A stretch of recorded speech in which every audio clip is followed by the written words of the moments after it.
According to the Holy Bible, Abraham entertained 3 angels. When they later visited the city of Sodom, they were believed to be normal earthmen.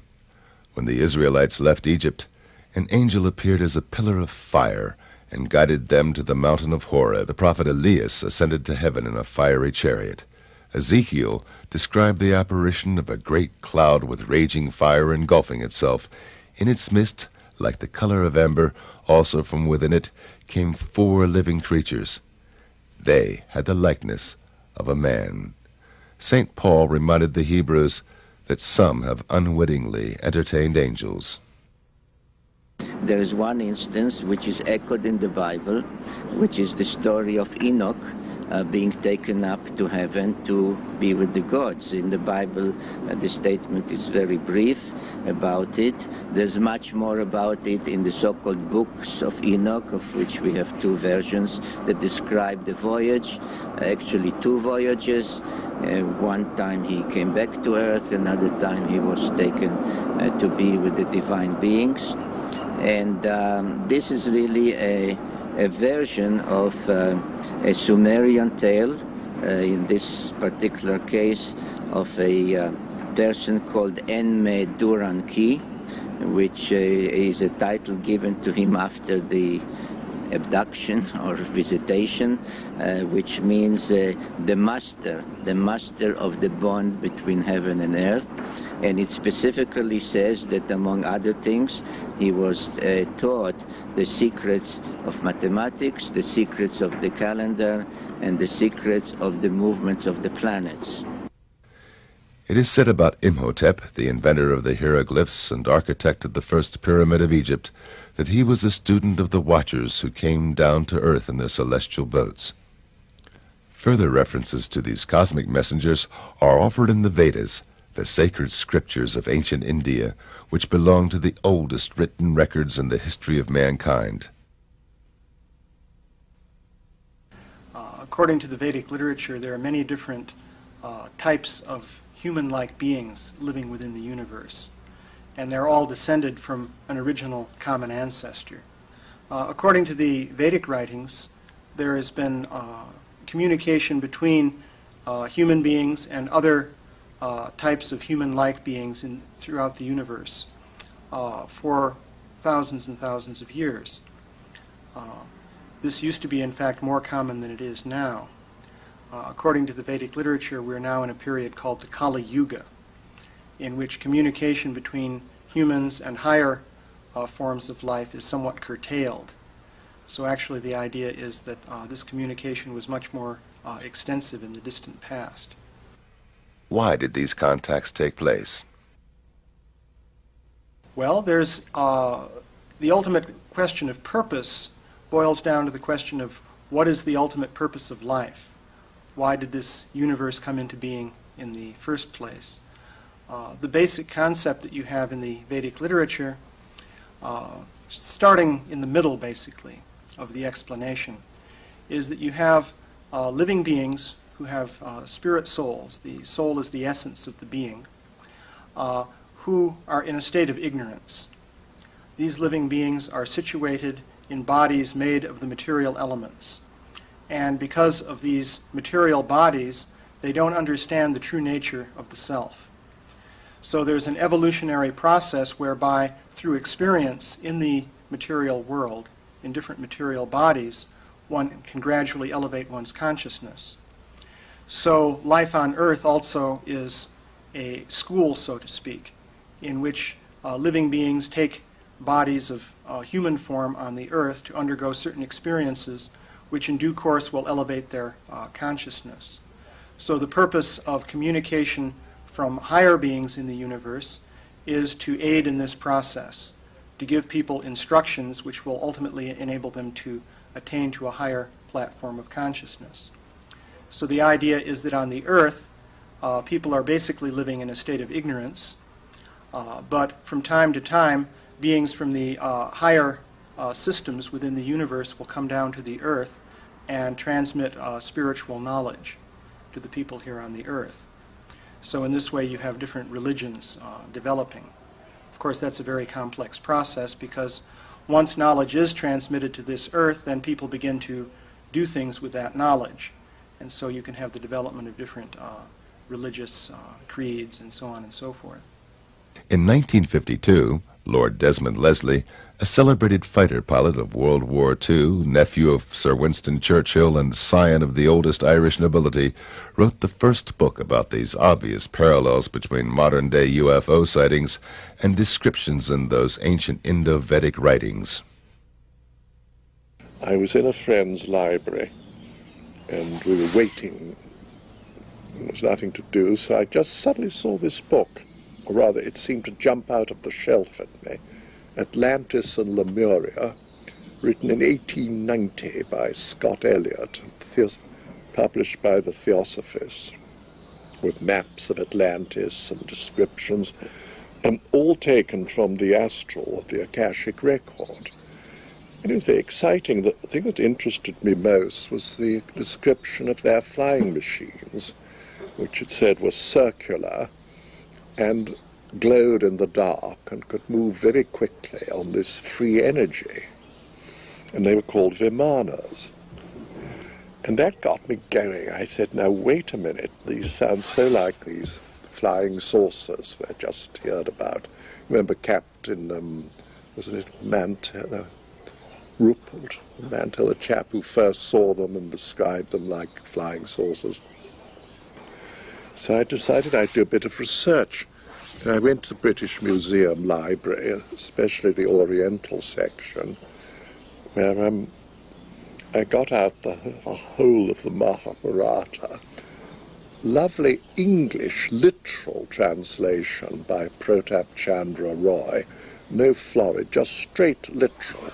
And each chapter luckily had a summary. You know, there were about 20 volumes, and I waded through and picked out everything about these Vimanas. And I just couldn't believe it, that the ancients had had them, and that they'd been in contact with space people. And it said by means of these wonderful craft, the star people can visit Earth, and we can visit the stars. And then it described them in Tibet as like pearls in the sky. You couldn't have had... Well, then I read on, and there was things about wars in ancient India, and some of the weaponry they used, with able to make three-dimensional images of a false army. Hologram, surely. A thing called the Brahma weapon, which had the power of the universe, and a light of 1,000 suns, which Teller then quoted. You remember about the atom bomb. And it said that the survivors rushed and bathed and threw off their arms, but a few days later their hair fell out, their skin turned red, and they died of a horrible sickness. And the army was so burned, they were just like, even the elephants were shadows on the ground. That was Hiroshima, surely. So I said, you know, all this has happened before, whether it was a space war or war among the Atlanteans, I don't know. For one entire year, Lord Desmond searched in old libraries for references to ancient UFOs. Then he completed his book. And then I got from a correspondent in America,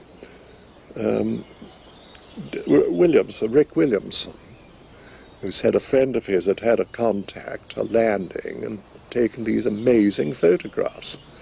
So I wrote to him and said I'd written this book, and could I see his photos? Well, back they all came with a lovely letter giving me permission to use them. Nothing about any payment or anything like that.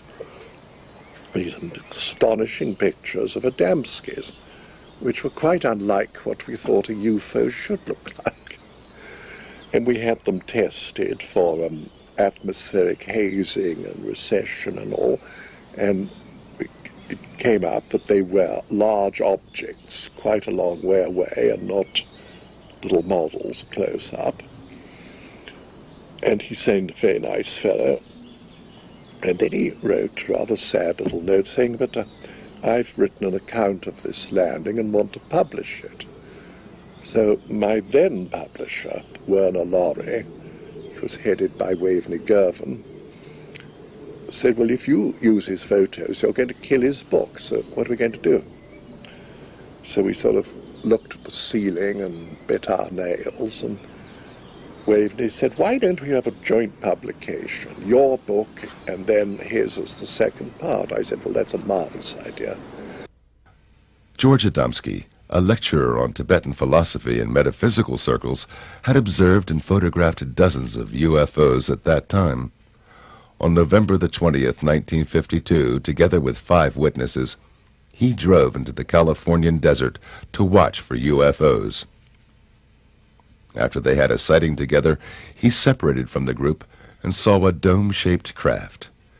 A young man in brown overalls with long blonde hair came out of a ravine and approached him. They started communication in sign language. At the same time, his companions observed the encounter through binoculars and confirmed the contact later in notarized affidavits. Lord Desmond decided to investigate the George Adamski case on site. Well, then I eventually got over to America at a time when you couldn't take any money out of England, 1953, and met this amazing man. And he lived in a little house up on Palomar Mountain with his secretary, Lucy McGuinness, and Alice Wells. They were very hospitable. Making a little money hadn't affected him. And he was an incredible fellow. You know, he would sometimes really annoy you by telling you the most absurd things which you knew weren't true. And at other times he'd come out with such profound wisdom. Are you going to be able to filter this off? And you talked to him, you asked him? I have, more or less on gestures and mental telepathy, as it is known, thought transfer. He does not speak. I mean, He didn't at the time, but I have met him since, and he does speak very well English as well as in the other language. Did he tell you where he came from? Yes, this time he told me he was from Venus, although I have met men from other planets as well. And you had to sort of dig information out of him. Now, perhaps you remember the first contact. He said he took photos, and they all were burned or didn't come out because of the UFO being so near. I asked him if he had the negatives, and he dug them out, and they were black. But I held them up against the sun, and you could see the UFO. It was there. But it needed a lot of light to see it. He hadn't spotted that. He also hadn't spotted that all the proportions of it were in perfect golden section. A lot of little details like that. Now, I asked the 2 ladies, Lucy and Alice. They said yes, they'd seen him talking to the spaceman, and they'd seen this flash as the UFO took off. And they also earlier, as he described, saw the big mothership. And that was chased away by a lot of American planes. You know, it just took off and went off. 4 years later, the U.S. Air Force project, Blue Book, officially confirmed that indeed one of their pilots chased a UFO on November the 20th, 1952 over Desert Center, California, precisely where Adamski met the spaceman. And the other thing that worried me was the footprint of the Venusian in the sand, because it was all sort of gravel, that desert. So he directed me so I could find the place. And I read the book, and it said the visitor kept rubbing his foot into the ground. And I did that, and under the gravel was beautiful sand, and I left a perfect imprint of my own feet. So that was true. Later, Adamski claimed he was contacted by extraterrestrials who are living among us unrecognized. They invited him to fly with them into space. Aboard a huge cigar-shaped mothership, he had the opportunity to take a look into outer space and onto the moon. He wrote a second book about these experiences, Inside the Spaceships.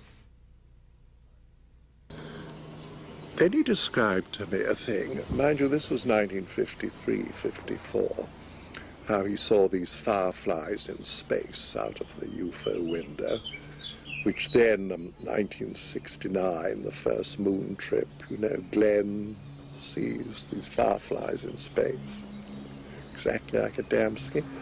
He told me there were 3 asteroid belts. Well, I believe they found a second one somewhere beyond Neptune. And he said there's another beyond Pluto. We wait and see. And he told me how when he was on the big mothership, they had this amazing, amazing movie. I've never seen anything like it. All the images, there was no screen, and everything happened all around you. Well, that was a hologram. But you know, no one had seen a hologram. They hadn't been invented.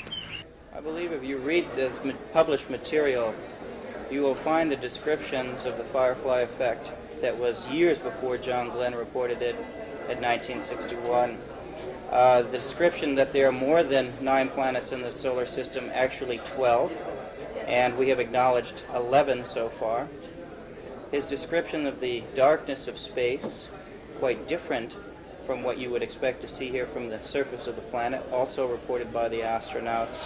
There are numerous accounts of what he has described from space, this atmospheric collection on the moon, and activity on the surface of the moon as far as fog, clouds, water.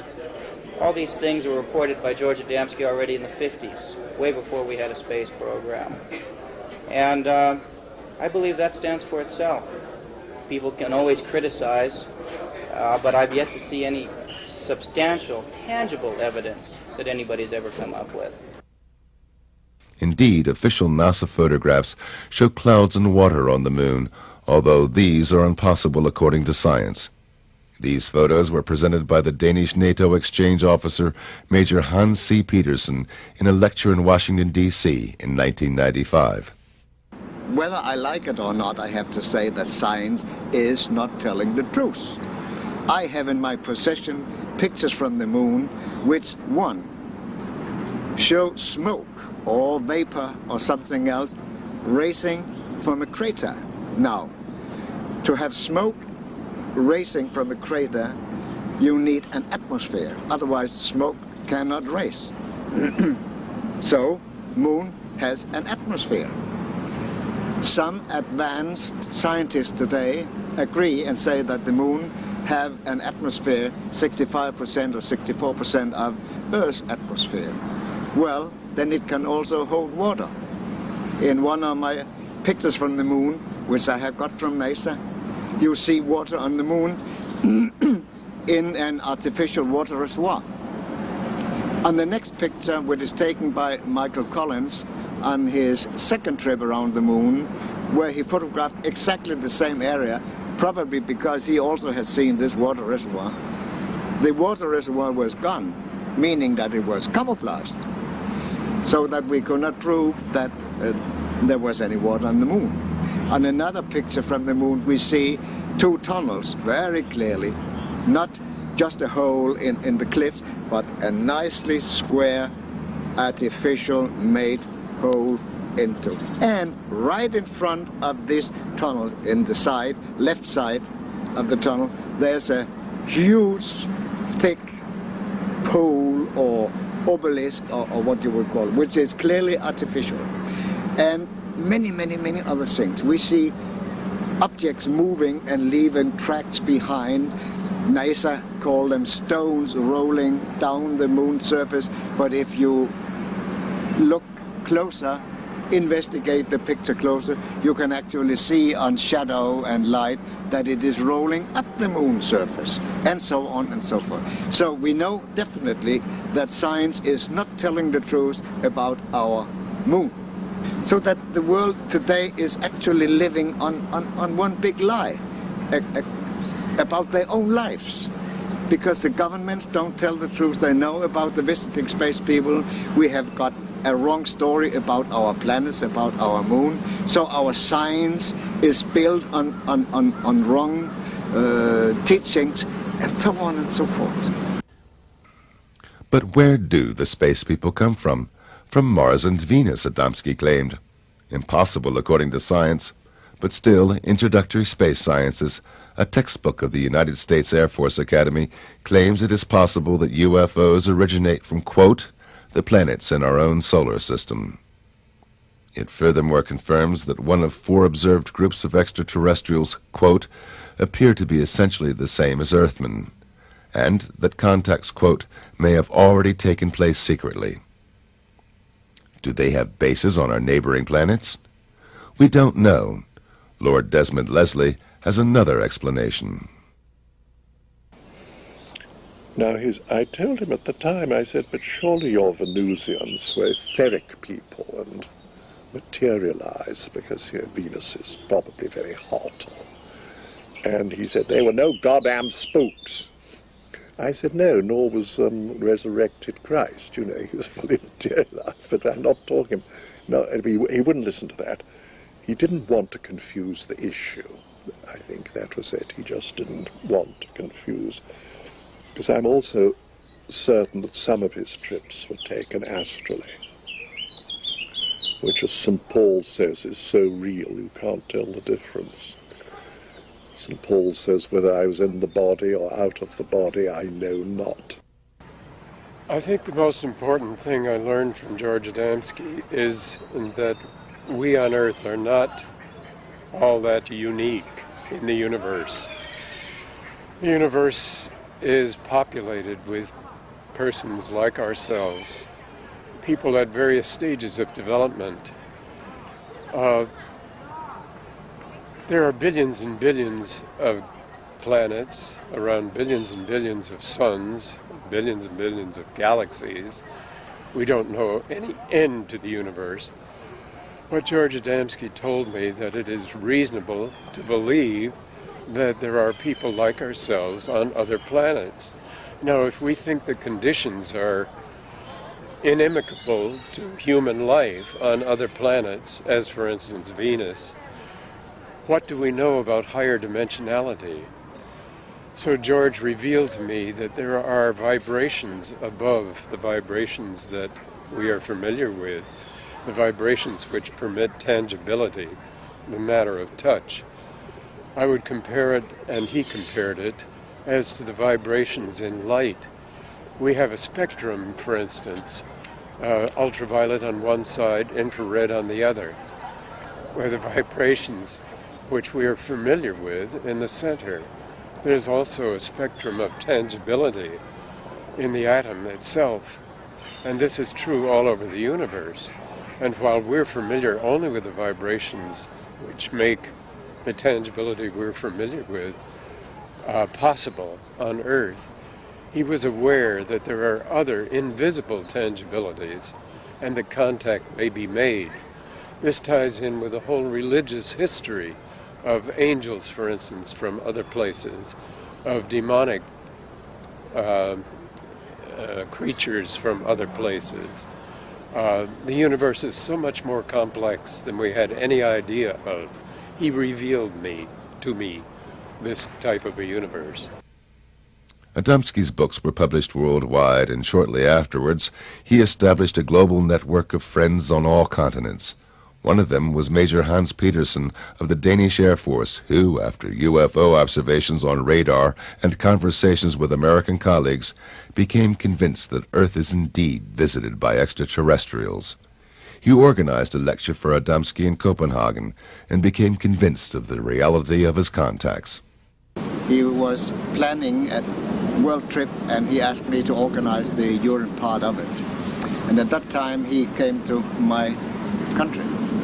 Now, at the day of his arrival, my son, Lars, and I went to the local airport to meet him. And since I knew the airport well, we went to a point where we could overlook the whole airfield. And it was rather low weather. When the aircraft came out of the clouds, we saw that the flying saucer was just 20 or 30 meters behind it. And as soon as the aircraft was fully clear and ready to land, it went back up into the clouds. When I, 10 minutes later, met George, I said, there was a flying saucer following your aircraft for landing. He said, oh yes, the boys always follow me. And this he proved later on his trip through Europe. and we arranged a hotel for him in the outskirts at a small town which had a harbor. And we knew that nobody could disturb him because nobody would know that he would be staying there. When they came late afternoon or mid-afternoon and checked in, the receptionist said that there had been a young man calling for him. Everybody wondered, but George, he just smiled. Now he said, I would like to rest a little bit so you can come and pick me up again at 6 o'clock for this round trip. So they did. In this old-fashioned hotel, like in many other old-fashioned hotels, there were double doors to the rooms, one opening to the outside and one opening to the inside. So there's a space between the two doors. When the group came to pick up George, there was a ladder laying between the two doors. And on the front side you could read the word Adamski. So he opened the ladder, and inside was a message saying, Adamski, do not go to Finland this time, trouble for you, and signed with 6 words. He phoned me and said, I don't feel well of going to Finland because I got this warning. And I persuaded him to wait because it could be somebody who trying to make some fun out of it. Next morning early he called me again and he said, I met a spaceman this morning, a man from Venus, and he handed me a small parcel which he asked me to develop to the Pope in Rome. So I will definitely not go to Finland, and I'll also not go to Germany. So please make arrangements. And I did. Meanwhile, our group in Copenhagen was a bit skeptical that a spaceman had been around in their environment. So they went to the harbor where there was an old fisherman who used to fish very early in the morning, and they found him and asked him if he had been fishing this morning, and he said yes, he had. And they asked him if anything special had happened, if he had talked to anybody, something like that. He said, no. Oh yes, he said, I talked to a funny American guy, but then there was a young man calling for him, so he left and I saw they were talking together. He came to London. He'd been to Rome lecturing, and he'd been on a European lecture tour where he met the Queen of Holland, and there was a frightful row and the students tried to disrupt it. And his lectures were run by Lou Zinstag, the niece of Carl Jung, lovely lady, with Tim Good, you know, who's written a lot of very serious books. Well, after his Roman visit, he just stayed with us for a few days to relax, and I kept the press away, and we took our little boat out on the Thames, and while we were there, he brought out some money, and among it was what looked like a little gold coin. And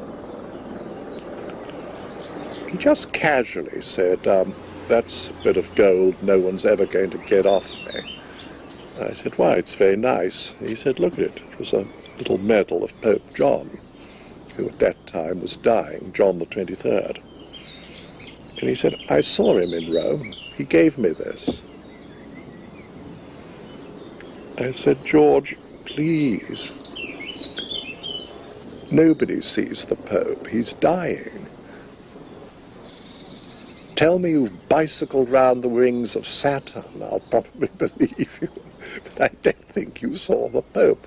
He said, well, I did. And he gave me this. And I gave him a sealed packet from the space people. He sat up in bed, and I gave him this package. He said, oh, that's what I've been waiting and praying for. I said, what was in the package? He said, I don't know. The space people gave it to me. It was sealed. I wasn't going to ask questions. But he said, that man isn't going to die. He looks so fit and well. And then the next day, I think it was a Sunday, the news came, the Pope was dead. And George said, the bastards, they've murdered him. Well, they hadn't, because this is another interesting bit of evidence. Years later, the Pope's doctor told the story of Pope John's last days, how he had this form of cancer where in the last few days you have a false reprieve. And you suddenly look very young and well, and you feel marvellous, and then, boom. Well, that's when George saw him. But nobody knew that for many years. So then I said to Lou Zinstag, who was tell me, Lou, what really happened? He didn't see Pope John. She said, well, all I know is we went to the Vatican, we went to the St. Peter's Square at George's insistence, and he suddenly pointed, said, that's my man. And there was a priest with red here. I said, well, that's probably a bishop or Monsignor, somebody rather important. And he said they embraced like old friends, and they went off through the private entrance on the left, not the public. And I said, well, that's amazing. Then what? And she said, well, an hour later, he came out jumping up and down like a schoolboy, saying, hooray, I've seen him, I've seen the Pope, I gave him the best. And Zeus said, if that man was an actor, he's the best actor I've ever seen. I've never seen anyone so radiantly happy. Now, interesting thing, he was with us several days before he mentioned it. You know, if it was a load of bull, he'd have probably said, look what the Pope gave me, I've seen the Pope, here's a medal. You know, not at all, he kept rather quiet about it. It just sort of came out. So I thought, well, I'm going to do one more test. I was at school with Basil Hume, now Cardinal Hume, in the same dormitory, and I even put Eno's fruit salts in his pot one night, and it fizzled when he peed. Anyway, we were good friends. And I asked him, I said, listen, Basil, this little gold medal of Pope John the 23rd, where can you buy it? Can you? Oh, no, not at all. You can't buy those, only the Pope will give you those. I told him Adamski'd got one. He said, well, he must have done something very special to get one of those. And you know, Papa Pacelli, Pius XII, had a contact in the Vatican Gardens. He said he met two angels, well, okay, Venusians, and they told him there was a wonderful future ahead for our world. George Adamski's meetings with the Pope and the Queen of Holland were not his only encounters with the mighty ones of this earth. He visited the United Nations several times. Once I know for sure he was invited by U Thant, the General Secretary at that time, and he spent a full day in the United Nations, and as he said afterwards, I stayed there for one full day and I talked to a lot of people. George Adamski told me that he was able to enter any department of the government in Washington, and he showed me his ordnance pass, which enabled him to do this. I was very familiar with this type of a pass because I had worked for the United States Ordnance Department between the graduate work at the University of Rochester in the physics department and my work at Eastman Kodak Company. George was very good at keeping a secret. It was part of his integrity to be able to do so. He did this on both sides. If he had been told by the government not to speak about a thing, he did not. If he had been told by a spaceman not to speak about a thing, he did not. It was not easy. He said it this way, my heart is a graveyard of secrets. At another time, this will be to go too far to tell details about it, but he left Earth for some days for another planet. I was informed beforehand that he would leave the planet, and he called me right away after he came back and told me that he had to go to Washington on his arrival because he had a message to the president.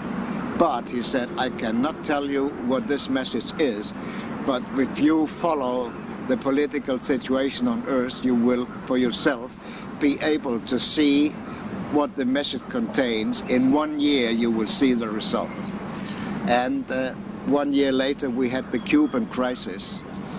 And if you put your hand on your heart and tell the truth, you will probably know and acknowledge that if President Kennedy had not solved the Cuba crisis just the way he did, we would have had the Third World War.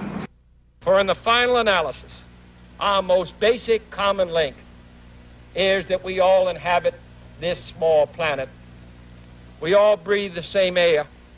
We all cherish our children's futures. And we are all mortal. This is just a few details out of, you could say, hundreds of things which you could tell, which all together fits into the picture that this man was something special, that he was telling the truth, and that those who were in power all over the world knew that he was telling the truth. Why are they still not telling the public about the existence of UFOs and extraterrestrials? Why is the government, why are they all so paranoid about these? Because it's free energy. End of the oil monopoly, aviation as we know it, the automotive industry. For something much better, but, you know, they won't get their greedy little hands on it. So they'll get any lengths. When the oil runs out, they'll probably pretend they've discovered it and release it. We have a great deal to lose, both politically and economically, by the type of acknowledging that the fact that they're here.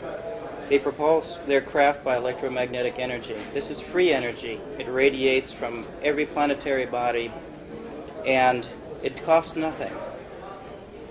Free energy, you wouldn't have to pay your light bills, gasoline for your cars, any of this, etc., etc. And we as a society, we as a world, function on the consumption of petroleum. We literally, if we stopped using petroleum, the whole world economic system would cease to exist. The type of chaos that would result, the people who control the power have no intention of letting that go. That's one of the reasons. There's also religious reasons as well, because some religions teach that there's nothing up there. And when they have to start acknowledging the fact that life is a universal manifestation, then we have to rethink some of the statements we have. And we're very rigid in our minds. We don't want to acknowledge anything different or change. I think you can see that in the political climate here in the United States today. Glenn Steckling, a U.S. airline pilot, controls the heritage of the UFO contactee today. The son of German immigrants, became a witness of UFO sightings and encounters in his childhood, as did many others in Adamski's vicinity. My experiences with George Adamski began in 1963 when my parents and I met him and later spent time with him both in Madeline Rotifer's house in Silver Springs, Maryland, and also he spent time with us in our house in Alexandria, Virginia. That was due to an experience that we had in Washington where we sighted a dome-shaped, bell-shaped craft, and due to that sighting, we got in contact with Mr. Adamski and then met him and subsequently spent the last 2 years of his life whenever he was on the East Coast together with him. I spent a number of times with G.A. George Adamski in Madeline's house when my parents and Mrs. Rotifer would go out and arrange lecture tours and engagements in the Washington area. And so I have very vivid memories of Mr. Adamski and the sightings that we've had out at Silver Springs. Many others besides the Rotifer film, which was taken a month before his death. And the type of people he was associated with, yes. When we moved to Denver, Colorado, we contacted Mr. Adamski after having read the book Inside the Spaceship and asked him, we were about to move to Washington, D.C., and if he would come and lecture in the area because Fred would very much like to have him there. He immediately wrote us back and he said, funny, there's a lady in Washington, D.C. who asked me the same thing, so please get in contact with her. And so this is how we became friends with Mrs. Madeline Rotifer, and with her we experienced with Mr. Adamski many, many privilege, many different experiences, such as seeing the Scout Cups, such as seeing, I can't even tell you how many Scout Cups or Space Cup we had seen over the years, because I don't think anybody would believe that. And then he went out to see that there was a Scout Cup very close to his window, because the very same thing happened to my husband and me some several years ago, shortly before he passed away. And we were sitting in the living room in the evening, and a feeling of great love came over us. Not a personal love, not an emotional love, a universal love. And with it came, the whole living room was lit up. And so we decided to go and take a look. And as we went outside, there was this beautiful Scout Cup hanging a few feet over the floor. You could see inside the porthole. It was the most fantastic sight. And this feeling stood with us, I would say, for many, many weeks. The most spectacular incident took place on February 26, 1965, when a lady from this circle, U.S. government employee Madeline Rotifer, participated in a contact and was present when Adamski filmed an alien spaceship with her own camera at close range. We met him in March of 1964. I arranged a lecture at the Civic Center about 10 miles away at Rockville. And we became friends. I knew him only 1 year and 1 month, the last year of his life. And he visited from California here about 5 times in that last year of his life, just intermittent. He didn't stay at this house all that time. But on February 26th, approximately 8 o'clock in the morning, a space friend, contact of Mr. Adamski, came to this house. I was still asleep, but when I got up, Mr. Adamski told me that he had been told that we should get cameras ready for filming later in the day. And of course I had never seen one so close before, or I didn't expect that they were going to come hovering that close in my yard. I would have rented a Polaroid or prepared with more cameras, but Mr. Adamski actually helped me put film in the little 8mm Bell and Howell movie camera. And he had film in his Kodak camera too. And we waited. Now, they did not tell him what time they were coming. But this was earlier in the morning, but this was middle of the afternoon, about 3:30, when we noticed them at a distance. And we were at the dining room window looking out, and they came in closer.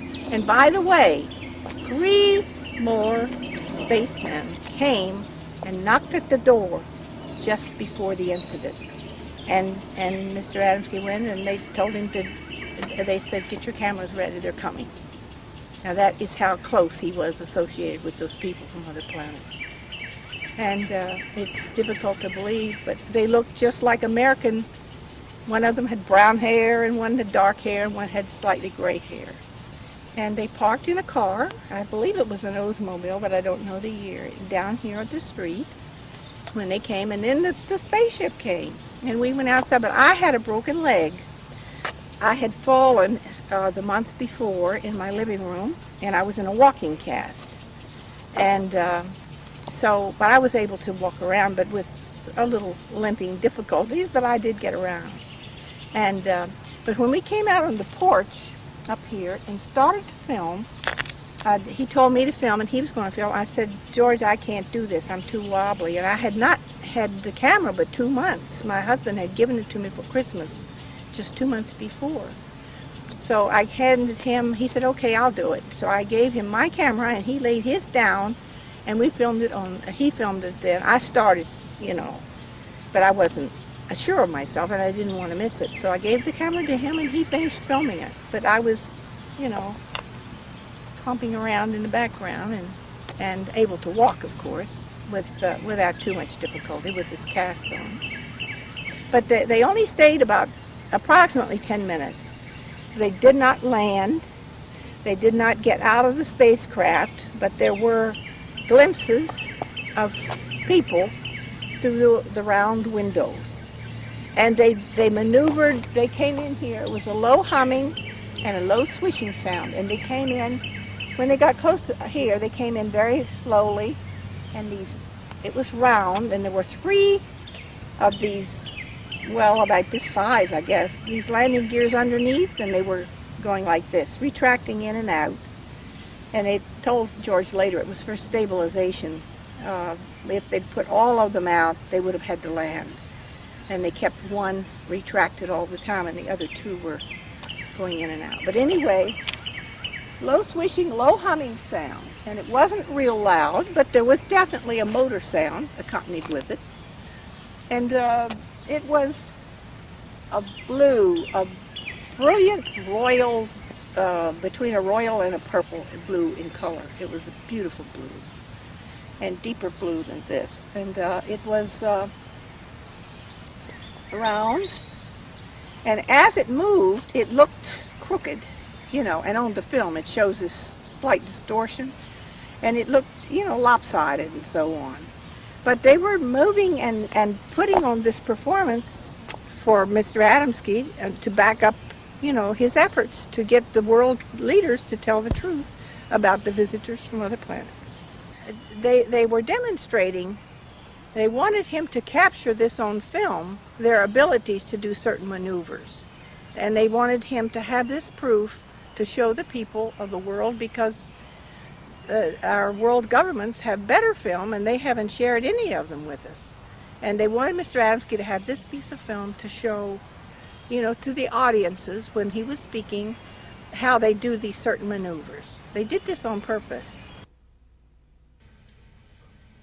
William Sherwood, an optical physicist of Eastman Kodak, known as the father of photoelectric testing used in the optical industry ever since, analyzed the rotifer film in the Eastman Kodak laboratories in Rochester, New York. I analyzed the film frame by frame. There were 182 frames. We made enlargements of the frames. We looked for such things as double exposure, all the telltale things that you find when there's trick photography. We found out all we could about the circumstances under which the pictures were made, the distance from the camera to the object, the size of the size of the image. We didn't know the size of the object, but we derived the size of the object from a knowledge of the size of the image, the focal length of the camera, and the distance at which it was photographed. I could tell by the branch of the tree where the object hovered just where it was photographed. I went to Madeline's house. I paced off the distance. I knew exactly what the parameters were. I derived a value of 27 feet for the size of the object. I remember just how well this formula worked out. It's a triangular formula. The focal length of the camera was 9 millimeters. The distance was 90 feet. The size of the image was 2.7 millimeters. Therefore, the size of the object had to be 27 feet. You'll find this in Timothy Good's book. There were other factors. We brought them all to bear. There were instruments we used, which we had available in the laboratories at Eastman Kodak Company. These included densitometers, photometers, projection devices of all sorts, electronic devices, everything that you could name that you could use, telephotometers, and so on. The electron microscope, I believe, was used by a man at Kodak Park. Everything pointed to the conclusion that the objects in the film were true objects, unknown objects, not model objects, and that it was taken by Madeline exactly as she told us it was. People with experience, to call upon the experience of those who had concentrated on the photographic film and reproducing pictures, meant more than anything else. It is not just my opinion. It's the opinion of all of the experts. One of these experts was Colonel Coleman von Kivitsky, founder of the audiovisual division of the Royal Hungarian General Staff, who worked as a film expert for the United Nations during the 1960s. Medellin Rodefer short 8mm sequence filmed on a flying object in front of her house above the trees are genuine. I was personally on the location and I verified the distance where the UFOs were flying and all the necessary environmental circumstances which excluded any kind of faking this movie film sequence.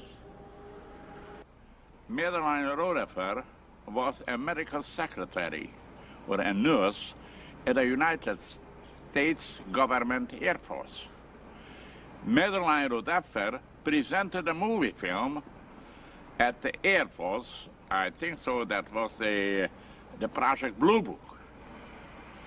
When that would be fake, I don't believe that an employee of the government would show a fake movie film to the really high authorities of the United States Air Force and the Project Blue Book, where are real professional people, you know, and expert on the motion picture film and especially on the amateur film. Bob Oechsler, a robotics engineer and former mission specialist of the NASA Goddard Space Flight Center in Greenbelt, Maryland, is also convinced of the Rodefer film's authenticity. He believes the flight pattern indicates an energy field which enables the disk to maneuver independently of terrestrial gravitation. The individual images as they came up clearly showed something that you could not see with the naked eye in looking at the film or even looking at the individual prints under close scrutiny, and that there was a haze, if you will, a very tight haze, almost like a fuzzy outline around the craft itself on the image. Now, this, of course, compared to the trees that are visible in the film, which were crystal clear and very well in focus. In other words, you have a very sharp contrast. You immediately might be concerned about the possibility of capabilities of double exposure, which is, of course, very difficult to do with film.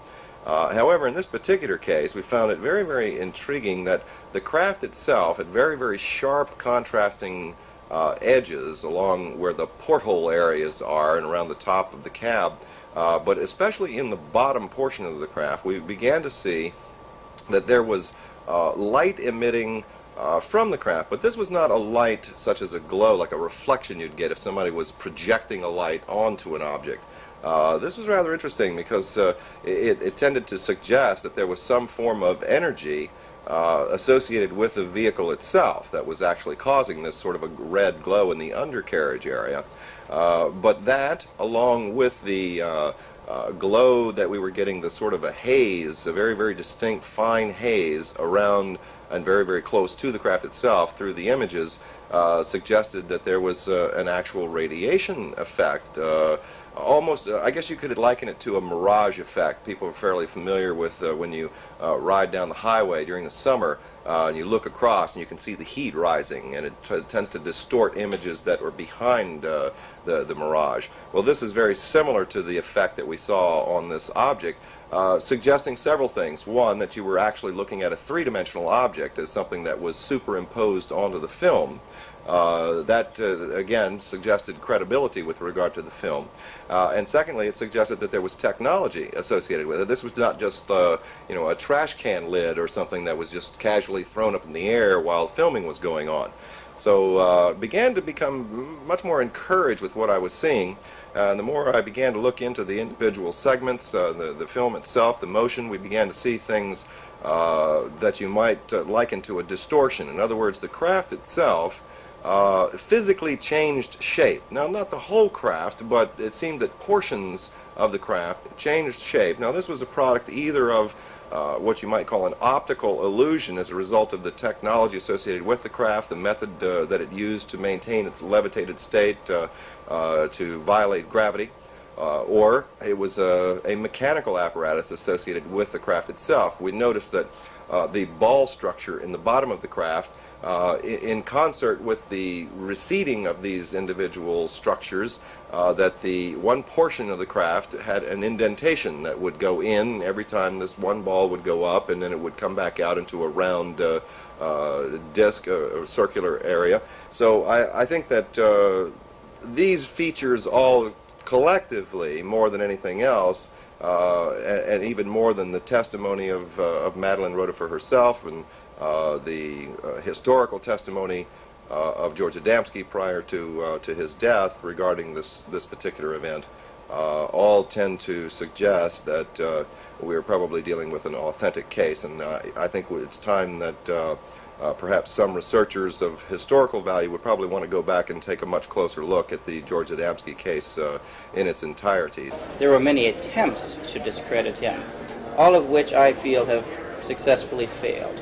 First of all, they try to debunk his pictures and cannot do so successfully. They've claimed they were water coolers, and that was proven wrong. They tried to say they were models, that was proven wrong. They've been orthographically projected, biometrically, radiation tests. Now they start to go through computer testing. Adamski's photographs have gone through more tests in the last 50 years than any other photograph out there, and have stood the test of time. And I wonder if the rest of the pictures could sustain such the same test as his have. But why do you think... But why do they still question the reality of his experiences? Discrediting him and his message. Adamski stood for things which are not so popular in today's UFO movement. First of all, he did not believe in psychism or mysticism in this field. He felt that that belongs in a different field that has nothing to do with UFOs, because these people come from worlds where they believe in the meaning and essence of life. They don't believe that something else, whether it's the stars, whether it's a future, or anybody else is responsible for their actions. They are responsible for their actions. And so this type of information is what people tend to attack on Adamski. And he was not attacked by the officials as vehemently as he is by the rest of the people in the UFO field, because they feel threatened by the type of information he gave them. In September 1967, Steckling himself had a spectacular UFO sighting. In 1967, my father, mother, and I were on lecture tour in Germany, and we were traveling from Mannheim on the train, and we witnessed, along with the passengers on board this train, a armada of what we would call spacecraft or UFOs appearing and disappearing above the train, I'd say around 10,000 feet.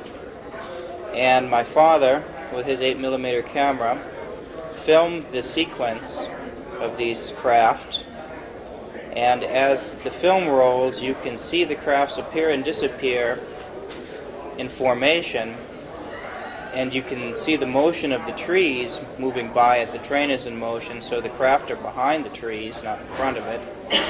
And it's quite an interesting piece of film. It was reported in the newspaper the next day, the German newspaper for that particular area. On our way back from Schifferstadt to Frankfurt, we were able to film a whole armada of spacecraft flying over, I would say, very clear and very near to the Frankfurt airport. This film and all of Mr. Adamski's film we took as we returned to Washington, D.C., and my husband wrote letters to NASA, to the Pentagon, and offered them the chance to look upon the films that were available. We got invited to all of the organizations to the Pentagon. We got invited to NASA. And during the conversation that we held with NASA, we had 22 scientists present. And none of these scientists ridiculed what we had. In fact, they were not even interested in the scout craft because they told us the size of it, how they fly, and with what they fly. These are some of the films George Adamski took by himself. He shot this one in Mexico. A cigar-shaped craft hovers over the street. Adamski took this film through the portal of a spaceship. It shows a white disk in Earth orbit. In another film from Mexico, a luminous telemeter disk moves in front of a bush. Behind the bushes, we recognize the dome of a landed scout ship. That he was telling the truth was very easy for me because I got confirmation through sightings I had on my own. George had a lot of sightings, and he told us how small reconnaissance objects, not bigger than a tennis ball, looked. He told us that there were some even larger. He told us there was reconnaissance object with a crew, normally 3 normal-looking people and 2 robots.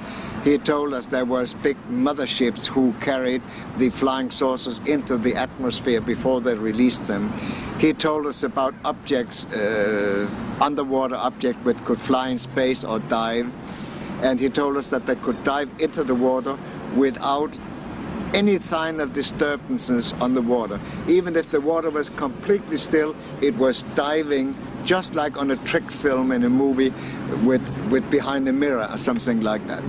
And over the years, I had many sightings where I saw these small reconnaissance objects. I saw the object with a crew. I saw a mothership, and I saw 2 landings and so on. And nothing of what I experienced was outside what George Adamski had told us. So to me, there was no problem. I had the proof that he was telling the truth.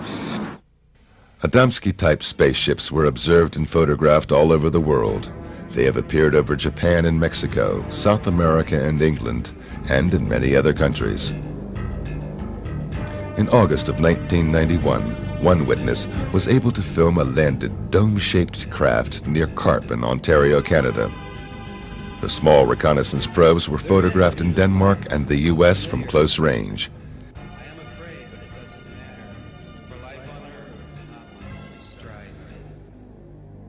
In the south of England, Stephen Alexander filmed a telemeter ball flying over a cornfield in 1990.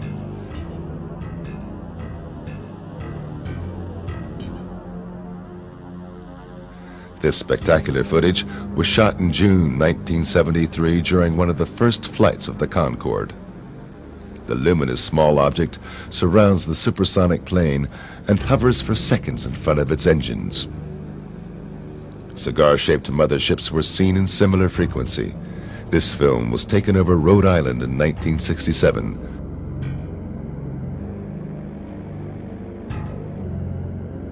This photo was taken over Texas in the same year, or over Lake Onega in Russia in 1978. These films were shot in 1980 over Hagen in the Ruhr area of Germany.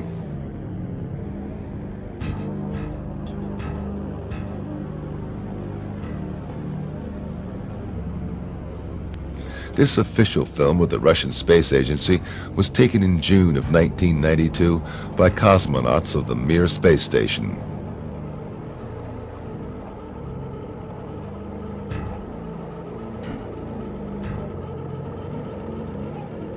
An identical object was photographed in June 1966 by U.S. astronaut McDivitt aboard Gemini 4. Hundreds of witnesses saw this cigar-shaped craft in April 1990 over Krasnodar in Russia.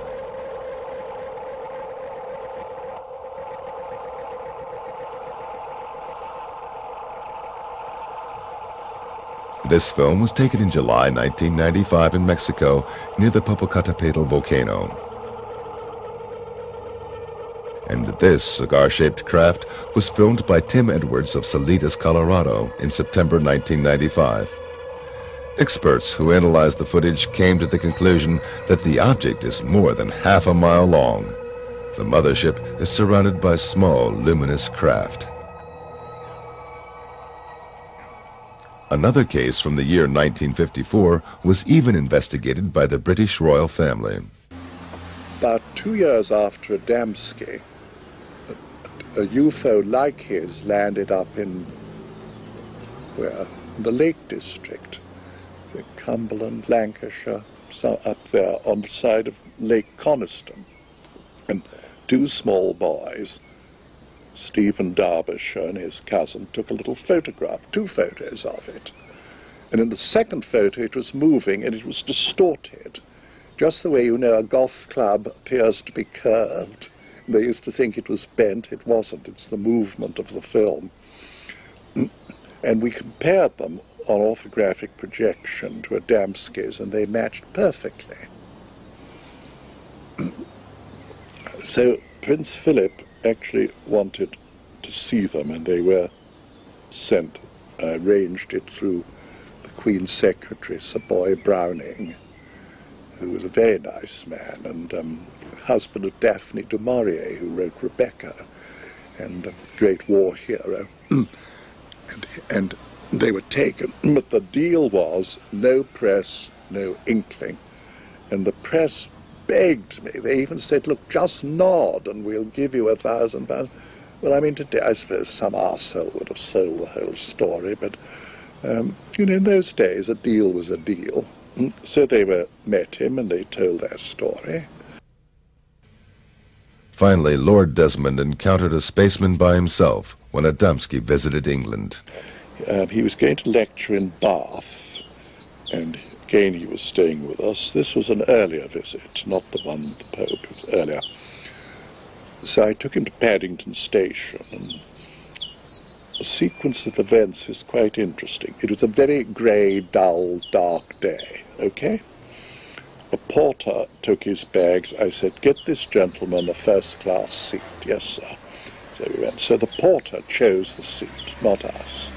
We went into this first-class carriage, with one other man sitting in it, with this marvellous silver-gold hair, beautiful blue suit, and dark Polaroids.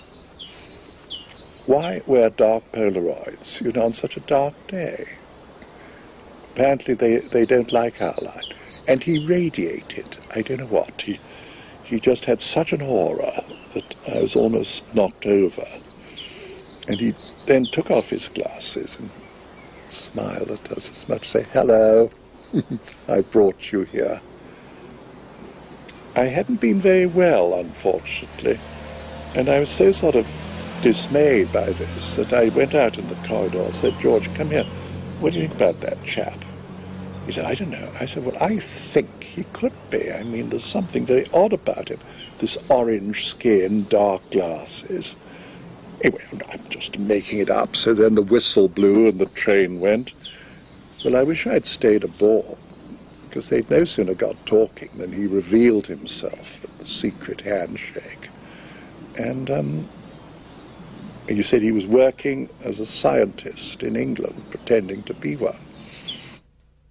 At that time, and that time is 1963, when he was here, he had told us that there were quite some living in Europe, and he said there were 15 living in the Scandinavian area.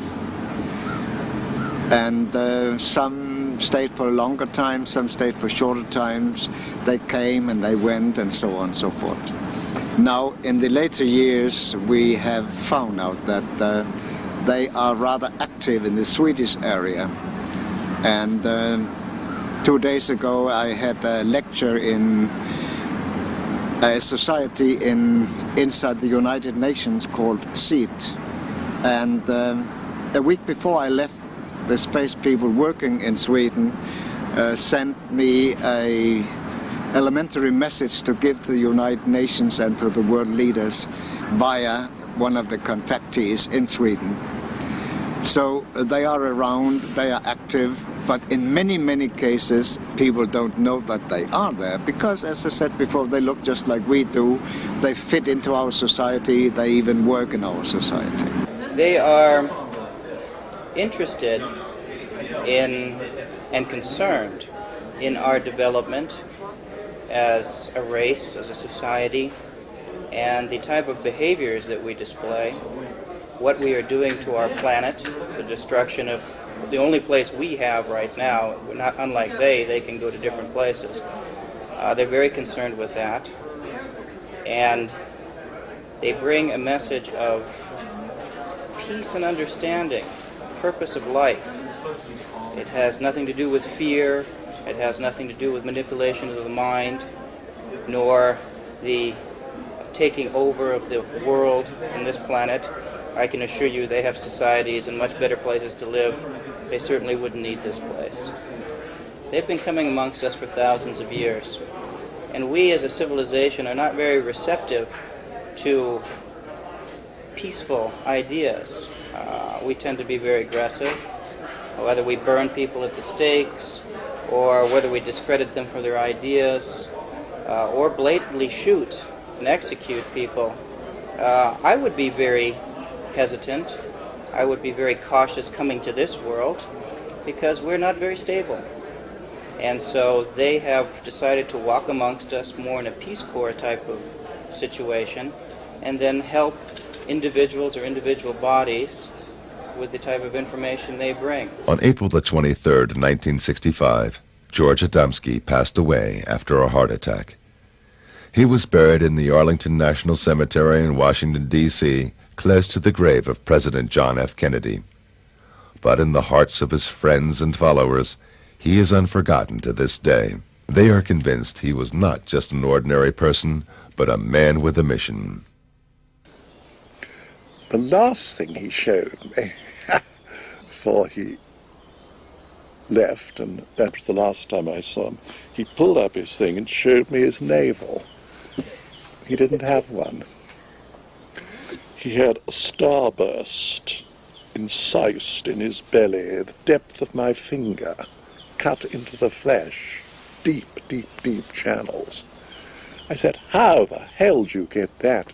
He said, I don't know, I was born with it, I've always had it. I said, well, who are you, George? He said, well, I don't know, but you see, I cannot remember anything before I was 4 years old, when my parents, who were Polish immigrants, came to America. And they told me, while they were waiting on the docks for the ship, with a little boy of 4, George Adamski, a mysterious man just came up and took him away. A few minutes later brought him back again. But he was a different child. George was a person who was always receptive to this type of thought and the type of message that they brought. He already spoke of it in the 30s. He had a number of sightings already before the telescopic shots that he took in the late 40s. And why not George? You can say that of anyone. Why him and not the next one? And then why not the next one and not him? It was him, and I'm sure that they examined him by looking at his thinking and his reactions, and if he would be a good person to bring this forward.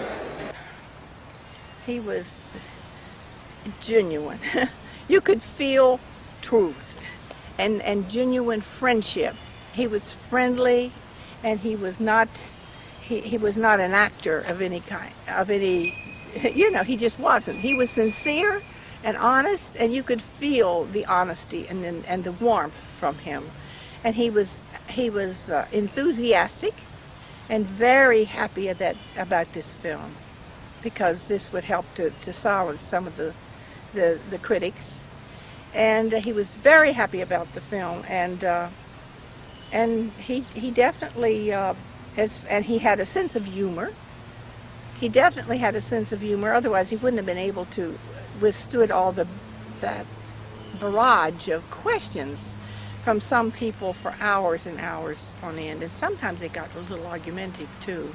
But he definitely said, no, none of this. He said, I'm telling you the facts, and I'm sharing them with you, and he says it's up to you to believe it or not, but he said it is important that the people of Earth know that these people are here, and they've been coming for hundreds and thousands of years, but now, because we're about to go into space, that's what they told him, and also that we're having difficulty with atmosphere here on Earth because of pollution that would continually get worse. And remember, this was 1965, and it has occurred too. We have many problems, as you all know, with thick and thicker pollution. George Adamski was not the only contactee. Shortly after he went public, others followed and claimed that they had similar experiences. Some of them were charlatans and cultists who spread messages of salvation and tried to deceive the gullible with cheap fake films or discredited the true contactees. But others had genuine experiences. The American rocket technician Daniel Fry claimed he witnessed a UFO landing near the White Sands Proving Grounds in New Mexico. He was invited aboard and received a message for mankind. The most significant experience that I had is probably the finding out of the major purpose for this invasion, so to speak, was to keep this planet alive, that we're approaching an area of controversy which could result in the displacement of all humanity, because we had learned how to do that without learning how to get along with each other. Later, Fry shot some films of unknown flying objects. Contactees and UFO enthusiasts met regularly at the giant rock in the Californian desert, at the site where contactee George Van Tassel claimed to have met space people, and where he later built, allegedly under their instruction, the Integraton, a generator to reactivate human cells and to charge them with cosmic energy, as claimed by Van Tassel.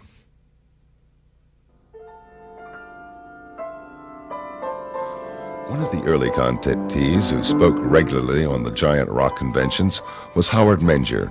Menger presented what many UFO enthusiasts had long waited for: physical evidence and a message of deepness and beauty.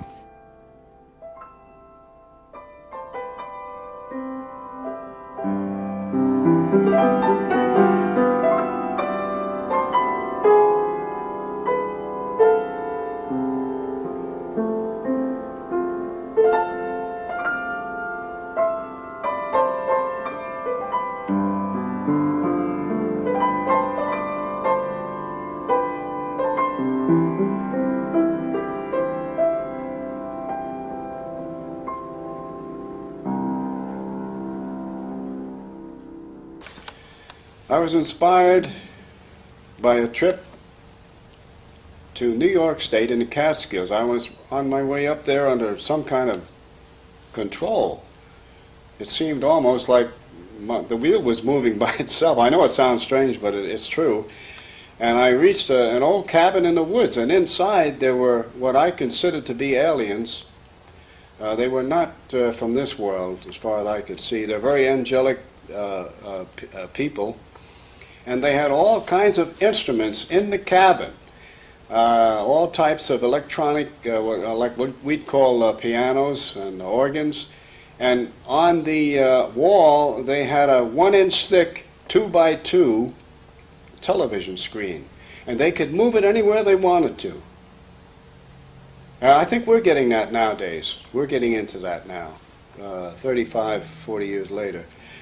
But I went in there and they showed me the instruments, the musical instruments, and I expressed the wish that I wished I could play the piano. And they said, well, maybe we can help you. I don't know what they did, but I could sit down after that visit to the cabin, after meeting these wonderful people, and I could play anything by ear. I think it all began when I was very young, approximately 10 years old, in the early 30s, when I went up into the woods, as I often did, and saw a beautiful lady on a rock with a stream going by. And I was really surprised, because first I thought it was one of the farm people, because there were farms nearby. But this woman wasn't dressed in a farm outfit. She was dressed in beautiful, flowing gown. And she had long blonde hair and gold-colored eyes. And she seemed to be waiting for me, as though she knew I'd be there. And when she spoke in perfect English and a beautiful voice. And I was only 10 years old, but I want to tell you, this was quite an experience. She was like an angel, like talking to an angel. And she seemed to know all about me. And she mentioned some things that would happen in the near future. She departed almost like a vision, just disappeared. And I went back home. I didn't talk about it for weeks, not even to my brother, who often went up in the woods with me. We saw discs in the sky, my brother and I, during that period, that same period. And as time went on, some of the things that she had predicted were coming true. They continued from the girl on the rock right on up to the very significant ones in 1956, when the craft came in, these huge 40 to 50 foot craft, and they carried these beautiful angelic aliens. And of course, at first I wasn't ready for any of this. No cameras, no recording equipment, no witnesses. But after that, I prepared myself with cameras, witnesses. I had witnesses. I was taking a movie on one incident in 1956 in Highbridge, New Jersey, where a craft was coming in. It's in my new book, the Highbridge incident. The pictures are in there. And the craft is coming in, and I'm taking a colored movie, 8mm movie of this. I have several witnesses from the local area, and also a federal agent from the Bureau in Newark, New Jersey was standing right next to me. I was filming a craft coming in. The door opens when it landed, and two men got out. One went to the left, one went to the right, and then a beautiful lady got out. But she had a type of spacesuit on. And she walked toward me, and when she got about 25 or 30 feet from me, she didn't say a word. And she touched something shiny on her belt. And that shiny thing got bigger and bigger and bigger, and finally enveloped her whole body to where I could see her body as a light form. And then it disappeared. And I was really surprised. I yelled back at the craft. I said, "Where did she go? Where is she?" And they yelled back in perfect Oxford English, "She's here with us in the ship." So evidently their technology has taken them into some type of teleportation, which we haven't approached that yet. Our scientists have not approached that yet, that I know of. And so evidently they have mastered time, motion, and energy in some way. Shortly after that, the two men went in the craft, the door closed, and it silently rose and left the area. I only have parts of it and slides I made from the original. The Federal Bureau of Investigation, the Bureau out of Newark, New Jersey, took the original film. As you know, there is a definite government cover-up for three reasons: political, religious, and scientific, and for national security. Indeed, Menger had hundreds of eyewitnesses at that time. Psychiatrist Dr. Berthold Schwartz spoke with about 40 of them and became convinced that Menger's contacts were real experiences. Well, living in northern New Jersey, where I practiced medicine for many years, I used to hear years ago on the radio Howard Menger on the Long John Neville show. And I was quite interested, to put it mildly. How could someone make these statements and make all these claims and these other things going on. Then, of course, reading about it in the papers. And my patients would ask questions, people across the board, straight Americans. So one thing led to another, and then by fortuitous luck or whatever, coincidence, I met different people that were closely associated with Howard, leading citizens, not just average Joes, good, solid Americans. And they had quite a story to tell me. So the ball of yarn started to unroll, and I became more and more involved in who this man is, where he's coming from, how do you explain these things. One man himself was quite a well-known inventor. He knew Howard's family. Another one was a leading reporter for the highest circulation paper in northern New Jersey, who happened to be a classmate of my roommate at Dartmouth College years ago. So I had a contact there. The fellow opened up. He did a whole series of stories, and he said, I don't know this thing, but Howard is truthful. He's telling it as it is. The story never changes. It's the same way. And in that town of Washington, New Jersey, I interviewed this high school principal. At that time, I interviewed a blind lady, but a very refined woman of some note locally. And she told me quite a story with another teacher, a physician. Oh, gosh, you name it. Another fellow lived in the south part where they have all the hunting, and he kept on the moon potatoes that Howard had, so-called, the specimen he picked up wherever he was, out in space, who knows. But these people swore by him. They told some extraordinary stories. What did those eyewitnesses see? What did they describe? Well, I remember once, of course, the craft or whatever they are, the lights in the sky and the landings in the field, the great sociological, psychosocial significance of thousands of people present. And again, through synchronicity or luck, I had this patient whose father happened to be in the state police of New Jersey, so they wouldn't, as a physician, they're usually most courteous to me, occupationally perhaps. I went in and they opened the door and they said, we cannot explain this, we do not understand it, but yes, this is on the level, these strange things happen. And matter of fact, you couldn't shut them up, they had to go on and on. So, quite a story.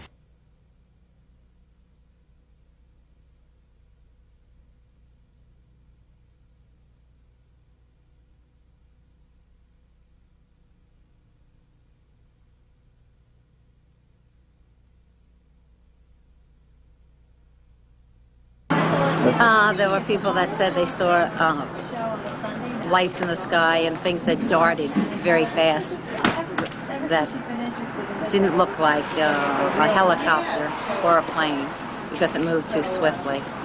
And I remember we all came down to look at the field where the flying saucer had landed, where he said it had landed. And it was round, like burnt mark on the ground where the grass had all been singed.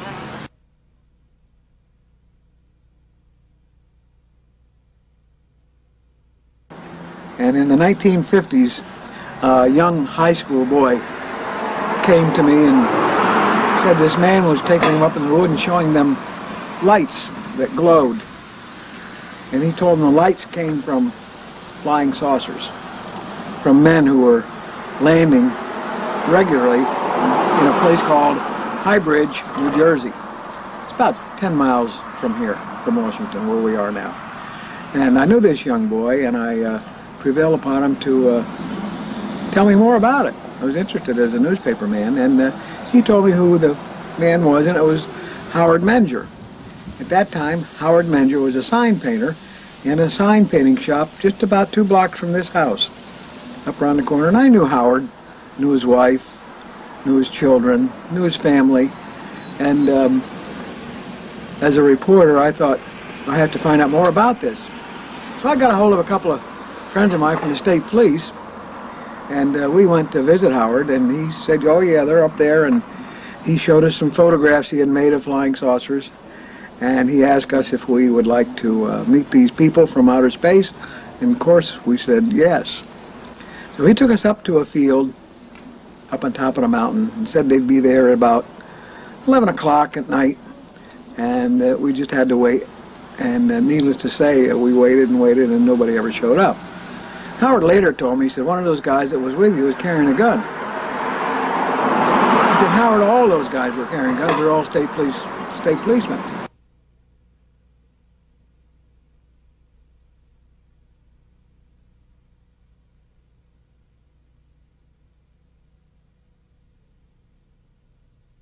one evening, he advised me that there would be a sighting he believed, so I took a girl I was dating at the time, whose name was Dorothy, and a friend who worked for my father. His name was Richard Barry, and he was repairing televisions for my father. He was a student, I think, of Princeton at the time. I couldn't drive. I didn't have a license at the time. So Richard drove Dorothy and myself down there, and we met at Howard's house, sat in his kitchen, had cocoa, as I recall, and he said, let's go up into the woods and we'll see if... He said, I think the ships are here. So we did. And it was Howard, his wife Rose, his sister-in-law Mary, who I think was single at the time, myself, Dorothy, and Mr. Barry. And we broke up into groups. Howard and two of the women went one way, and myself and Mr. Barry and Dorothy went another way. And we walked down this wood trail, and we did see these pulsating lights in a ravine, kind of hovering on the ground, and these were believed to be he said they were scout ships. And they seemed to be translucent. Like you could see through them, and they seemed to have brighter cores inside, like a light bulb would do, or a vacuum tube would do. And they would change colors. They'd be pink, and then they'd be green, and then they'd be white, and whatever. And they just kind of seemed to hover over the ground. One of them did seem to put out a little light, which kind of went round us, I think, and then went back in again. And we were awestruck. There's no doubt about that. Remember, I'm 16 years old and never saw anything like this in my life, and quite believed everything that we saw was, in fact, out of this world. So we went back down to his house, and he said, I think one of the alien people trust this group, and they're going to make themselves visible. So we went out and stood in his backyard, and in a lawn area, and it goes up to a hillside. It was in meadows, and within a short period of time, Howard says, look, here comes one now. And there was this kind of ghosty apparition of a human figure which kind of floated across the meadow. I remember he kind of went over a fence, kind of just floated over a barbed wire fence, and came near to us, but not that near that you could distinguish any features. I'm talking maybe several hundred feet. And then he faded away back into the woodland. And that was it. And we went back to the house, and we were just like, whoa. Greatest thing that ever was. Another incident I recall vividly, Augie Roberts, the photographer who was documented so much of this from the early days forward, was once at Howard's house, where Howard was, just after a whole series of exciting events out in the field with the craft landing, whatever the thing was. And Howard was alone in the house. Augie knew that. And yet Howard was carrying on a conversation with another voice. Now, unless Howard is the world's greatest ventriloquist, which to my knowledge he isn't, Augie said, what is going on here? One of the curious who wanted to see firsthand what was behind Menger's contacts was the young journalist, Constance Michels. She was so fascinated by the young contactee that she fell in love and married Howard Menger in 1958. Shortly after that, she had her own first UFO encounter. I have never seen a landed disc, but one evening shortly after we were married, we were coming home from grocery shopping, and as we came up on the hill on the farm, we parked the car against the fence, and there was a big luminous pearl-like spherical shape right above the trees over the next field. And Howard stopped. He said, look.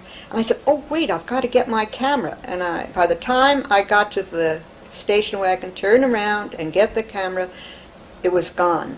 That was one of the times. When we were on our honeymoon in Las Vegas, we saw the same pearl-like iridescent globular disc. And one more time, which this really gets me, but it was it was on our farm, and we were there. Our attorney was with us, and we had heard that some people at White House, they were having a game, and they had seen discs flying over the stadium. So we went out to in the field and looked upward, and sure enough, there was a fleet of discs flying overhead. And our attorney turned to me and said, "Connie, this is for you." And one of the discs dipped, just like that. And that was that day, or that week, I became cognizant of the fact that I was pregnant. I was with child, our first child. Howard Menger is a truthful person who's had some extraordinary experiences, and as I think he says himself, he cannot explain them, he doesn't understand them. My impression of Howard Menger was that he was a man who most people would like. He was quiet, he was calm, he appeared to be a very thoughtful man. He would seldom give out with a fast answer. He would consider his words and his answers to every question you would ask him. He was a kind man. He was a kind of a person that you'd like to have as a neighbor. He minded his own business. He was on the quiet side. And that's why I think that he commands so much respect, because people don't expect to have a guy talking about flying saucers who looks and talks like Howard Menger. He's a father figure. As a psychiatrist, I certainly would say that Howard appears in every way to myself to be a healthy, good citizen, of sound mind and body, as most of these people are. We've done formal studies on this long ago. It was just logical to assume that there are non-terrestrials throughout our cosmos. And if they are coming now, as they have come in the past, why could not this young man, who had a good business, who had a family life, who was well known in his community, was well respected, why should he go through all this trouble to get ridiculed and harassed and lose a lot of his business? And for what purpose? It certainly wasn't for money. We lost heavily trying to get this message across. He eventually lost his first home, and when we were married, we lost our farm home, and we had to just pull up stakes and start all over again, no home at all, and work very hard. So for all those skeptics out there and debunkers, we get very angry, especially I do, when they say, well, you're doing it for money, or you're trying to sell your book. We have mortgaged our home to publish that book because we didn't want it altered, and we didn't want the photographs to turn up missing again. So we did it ourselves. So this is not a labor of money, it's a labor of love that we have done for 35 to 40 years. So I was convinced at that time that he was doing it for the same reason. He was losing pitifully economically. But something was really pushing him on. And I'm very glad that later on the government came and backed him up to do some of the things he had to do. Unfortunately, it didn't last very long. Menger's most fascinating adventure with the space people was his trip to the moon in August 1956. Well, I remember getting in a craft in the same location. We called it Location 1 in Hybridge, New Jersey. They invited me in the craft. And they didn't tell me right away where we were going, but I found myself in outer space with a Polaroid camera, and there were about 8 or 9 people in there with me, aliens, and a man, a friend of mine from Hybridge, New Jersey, who I still don't mention his name because he doesn't want to mention, but he was in the craft with me. Went to school with him. We were up, we could see through the portholes the Earth getting smaller and smaller and smaller. It looked like a blue tennis ball with white clouds over it. Finally, we could see the moon approaching and getting larger and larger through the portholes, and I took pictures of the moon on the other side of the moon, where there's a line between the light and the dark, and there was like a small city there. And our government knows all of this. They know it all, but they're keeping it from the public. Time is very difficult when you're flying in these aircraft. For instance, there's something I did notice on the moon trip. I thought it took 10 days. But when I come back, I didn't have to shave. So that's less than 8 hours. So there's something here in their technology about time. They're time travelers. As far as I know, their technology is so advanced we may never even have left the planet in a craft. We might have gotten in a craft, and through their technology contacted the moon section and put it on a screen, and I thought, who knows? They're so far ahead of us that I really don't know. Any time that he came back from what he called a contact, he seemed to be very elated, very happy and elated, and just bursting with happiness or goodwill. It seemed to affect him that way. The early phase of his contacts with the extraterrestrial visitors inspired Menger to develop theories about electromagnetism and gravitation, and to experiment with exotic UFO propulsions on this base. So what happens in my theory is that the electromagnetic field surrounds the disk, cuts off the cosmic particles coming in, so that gravity, which is a push, my theory, is no longer a push in this area because it rises. Allowing it to rise, it cancels out the push that I call gravity. That's my only explanation. Now, whether it's true or not, you know what? I don't really know. But on that theory, I did get a craft off the ground. 1951 was when things really happened, because I built an anti-gravitic electrodynamic propulsion 4-foot radio-controlled craft, which looked like a flying saucer. And I flew it quite a bit around Hybrids, New Jersey. And one time in the afternoon, it got away. My controls, I lost control of it, the radio control. And it went up about 500 feet and then went west. And I was pushing buttons like mad, and it just didn't respond. It got away. And there goes approximately, today's dollars, $60,000.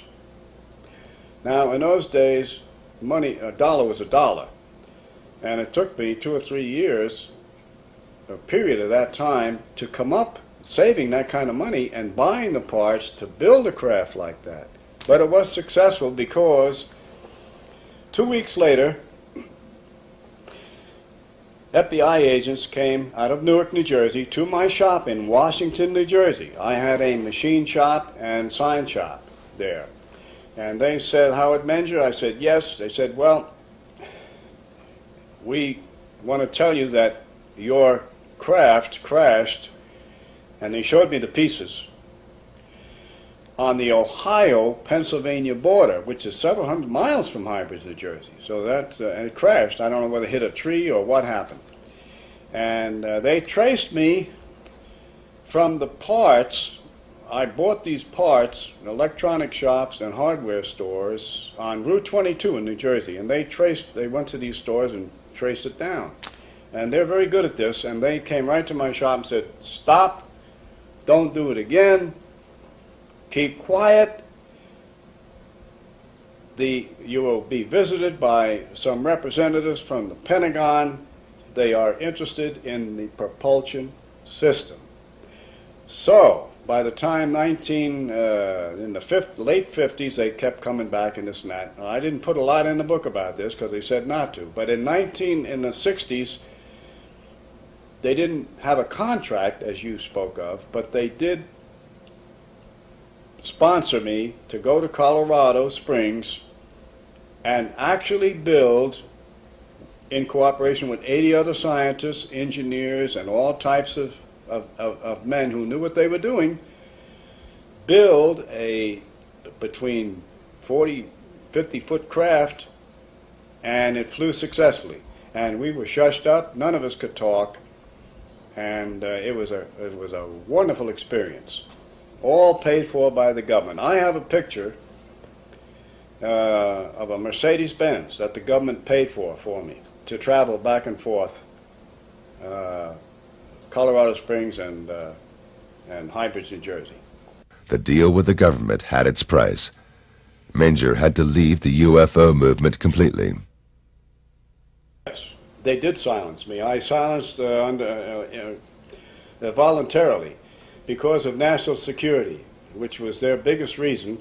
And being a patriotic citizen and a veteran of the United States Army intelligence back in World War II, yes, I did keep quiet for security reasons. Because in those days, the Soviet Union was at odds with us. They were our enemies. And they didn't want this technology or any of this out for fear that it would get in the wrong hands and used against us. For a time there, we had to give it up entirely, any contacts with UFOs and Howard was gone so much of the time. He was involved with the government, which it's very difficult for the family. I want to tell you, when you're dealing in intelligence work, it's very difficult for wife and family because your husband can't tell you exactly what he's doing or where he's going or when and if he's coming back. And that's all left up to conjecture, and it gets to be very uncomfortable at times. And however, that was resolved eventually, and Howard decided to give it all up and just devote his time to me and to the children and to his work until such times it would be more appropriate for us to talk about his experiences and our experiences together. But his life, his thinking, still was overshadowed by his experiences with the space people. They even influenced the life of his children, Heidi and Eric. Deeply. You know, the philosophy was probably the best thing they gave me anyway. I think it's given me a good open-mindedness and a good stable foundation. That's probably the best thing, if anything, that they gave us. It gave me the niche to my music because I'm a musician and I went through all types of music from Baroque, opera, jazz, modern music, and the only way I really found the way I wanted to go was through the faith that I have in it. It was really from the core of our family that I got that faith. You're dealing with a human being who's had an extraordinary experience and is bursting with knowledge and wants to tell all that he knows, but sometimes cannot. And it leaks out over the years, and persistent questioning, and going over the events very carefully, trying to remember what I call parables that the non-terrestrials told him, trying to figure it out ourselves, what they meant, what the knowledge was, and realizing that it was we who had to do the searching and find out what it all meant, that we were not going to be given a textbook for aliens. We had to figure it out ourselves. And when we finally did, we found out that we had it in us all the time because we've been seeded by our non-terrestrial ancestors. So it was there. It just had to be probed, which means that we didn't lead an average, normal, everyday life. Although we did this to maintain family, our minds were always probing and always interested in reaching into that exciting field of non-terrestrials and what it really meant to us as humankind, because there's more to us than one can ever imagine. When the space people ended their contact with Menger in 1958, they left many unanswered questions. Well, they left. The original angelic people that I talked with years ago in the 50s in the 30s, The Girl on the Rock, and then the 50s, and the many trips in the craft, they said that they would be back in 2012, that they go in cycles. But I believe that they are time travelers, and that they have bases on Venus, Mars, and many other planets. I asked them once, well, where did you come from? And they said, we have just come from the planet you call Venus. Well, that doesn't mean they're Venusians. They're travelers. They might have a base there. When our astronauts went to the moon and they came back, they were not moon men. They traveled there and back. They were Earth people. So who is to say where they come from? The one thing I'm sure is, almost sure, they don't come from this planet. And they're way ahead of us in political, scientific, and religious understanding. I asked them, why are you here? Well, are you here to heal people or solve all our problems and blah, blah, all this? He said, no, it is against our universal laws to interfere in any civilization which we descend upon. Your record, your history shows that your advanced civilizations have advanced on lower civilizations and have destroyed them.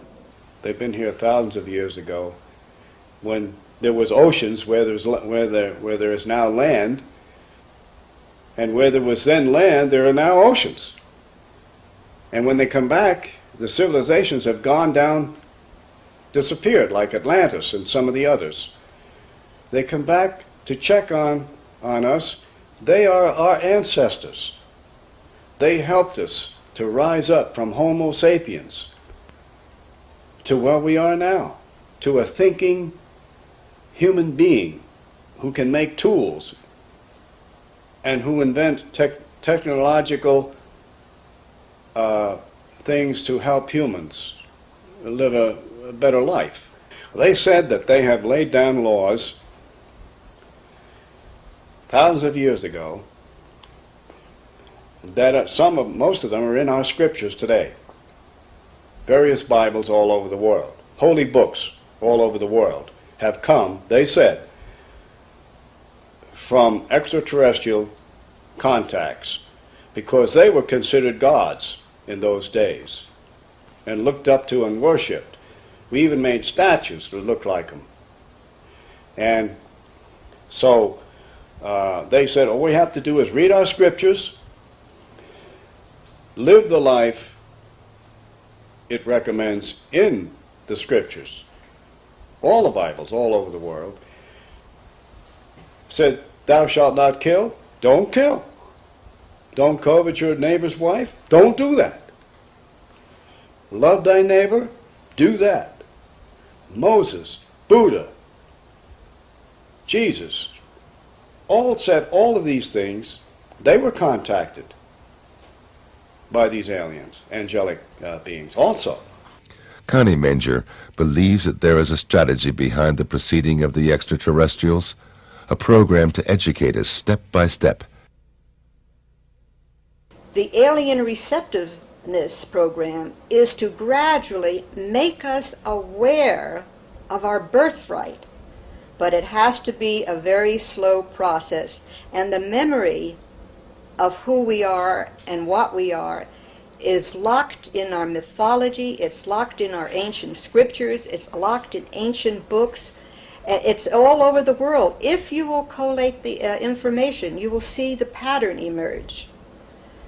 However, we have to go very slowly because the memory of that has been obliterated from most of humankind. And as a matter of fact, we may have been a quarantined planet for a long stretch of time. And now that we are being monitored again, and some of the brain cells that they so graciously gave us are beginning to expand, and they are beginning to recognize, at least a lot of us are beginning to recognize, we belong to a galactic family.